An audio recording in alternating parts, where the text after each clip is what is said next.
Buenas noches, vamos a presentar sobre la biosíntesis y la degradación de los nucleótidos. Bien, buenas noches. Entonces, como introducción tenemos que los nucleótidos son esenciales para la vida. Estos actúan como ladrillos de ADN y ARN que van a transportar energía en ATP. Entonces, funcionan como segundos mensajeros y forman parte de las coenzimas vitales. Entonces, hoy vamos a explorar cómo el organismo los sintetiza, recupera, los regula y finalmente los degrada, y entendiendo también las patologías como por ejemplo la gota y trastornos metabólicos. Entonces, los compuestos que dependen de nucleótidos van a ser el ADN, el ATP, el CAMP, nada.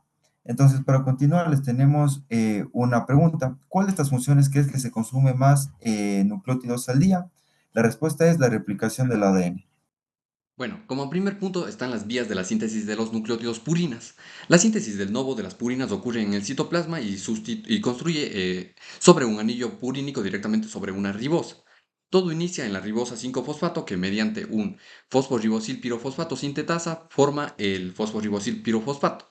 La enzima clave es, luego tenemos la enzima clave como podemos ver acá, es la glutamina fosforibosil pirofosfato amidotransferasa, que usa glutamina para reemplazar el pirofosfato del fosforibosil pirofosfato y comenzar a formar el anillo purínico.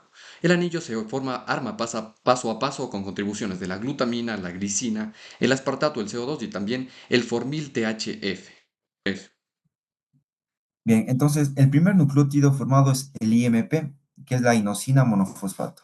Entonces, esta se obtiene desde la AMP, que requiere aspartato más el GTP, y el GMP, que requiere glutamina más ATP.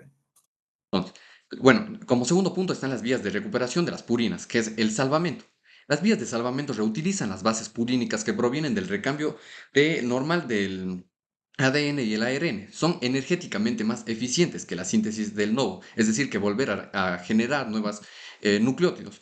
Por lo tanto, las bases de adenina, guanina e hipoxantina se reactivan mediante el fosforibosil pirofosfato para generar nuevamente nucleótidos. Las enzimas claves la adenina fosforibosil transferasa que le suma un fosforibosil transferasa a la adenina para crear nuevamente el adenosín monofosfato y también tenemos la hipoxantina guanina fosforibosil transferasa que también hace lo mismo con la hipoxantina y guanina para generar IMP y GMP nuevamente.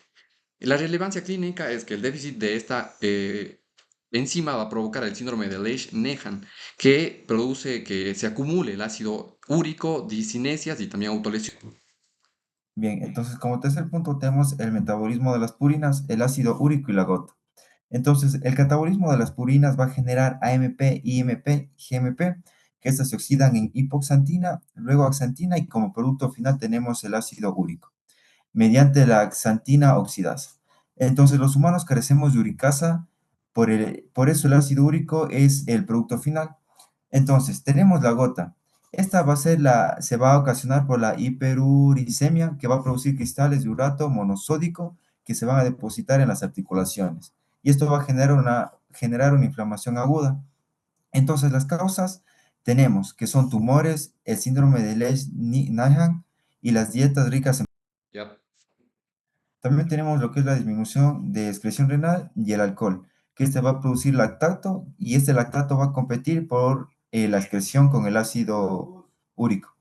Bueno, el metabolismo y la síntesis de las pirimidinas. Hay que saber que en las pirimidinas primero se forma el anillo y luego se sintetiza mediante el fosforibosil pirofosfato.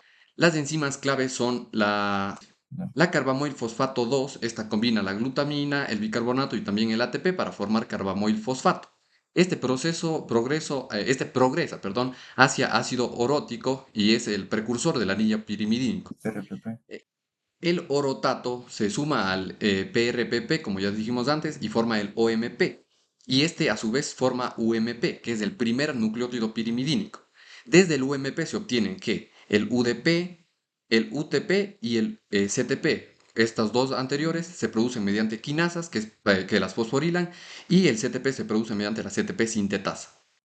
Para la timina, que es del ADN, ¿qué tenemos que hacer? Convertir este UDP en DUDP y este en DUMP. Este DUMP se le va a sumar una timilidato sintasa más un folato y por lo tanto va a producir DTMP, que es la timina, el producto final de Entonces, ¿qué enfermedad aparece si no funciona el UMP sintasa? Va a aparecer la aciduria urótica, que es una mezcla de anemia con orotato elevado. Bien, entonces ahora tenemos lo que es la regulación del metabolismo de nucleótidos. Entonces, las células van a mantener niveles equilibrados de purinas y pirimidinas mediante mecanismos de retroinhibición. Entonces, las purinas se regulan mediante la PRPP sintetasa y amidotransferasa, que van a ser inhibidas por el AMP, el GMP, el IMP, y estos regulan el balance de el AMP requiere GTP, el GMP-ATP, y esto va a evitar el exceso de un tipo de nucleótido. Ahora en el caso de las pirimidinas tenemos que, bien, ahora en el caso de las pirimidinas tenemos que el carbomoil fosfato sintetasa 2 es inhibida por el CTP, que este es el producto final de la vía, como ya vimos anteriormente. Entonces es activada por el ATP, coordinando la producción con las purinas. 3. Entonces, el catabolismo de las pirimidinas. El catabolismo de las pirimidinas produce moléculas pequeñas, no tóxicas y también muy solubles.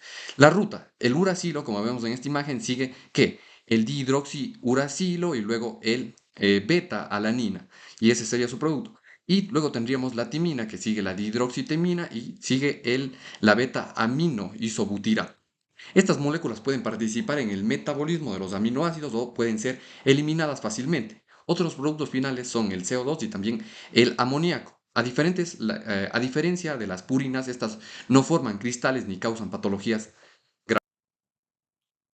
Bien, entonces como conclusión y para terminar ya con la presentación, tenemos que las vías de síntesis y degradación de nucleótidos van a ser fundamentales para tener estabilidad genética, para el suministro energético, para la proliferación celular y la salud metabólica. Las alteraciones en estas vías explican enfermedades importantes como la gota, el síndrome de Lesch-Nyhan o la acidura orótica. Bien, entonces en las purinas tenemos como resumen que estas se construyen sobre las PRPP. En el caso de las pirimidinas tenemos que el anillo se va a formar primero. La gota tenemos que prácticamente este es el exceso de ácido úrico. En la regulación vamos a tener que se va a regular por retroinhibición y el catabolismo, bien, y en el catabolismo tenemos en el caso de las purinas que estas generan ácido úrico y en las pirimidinas que van a generar moléculas más solubles. Bueno, estas son las referencias, las fuentes que hemos usado para la presentación. Muchas gracias. Muchas gracias por su atención.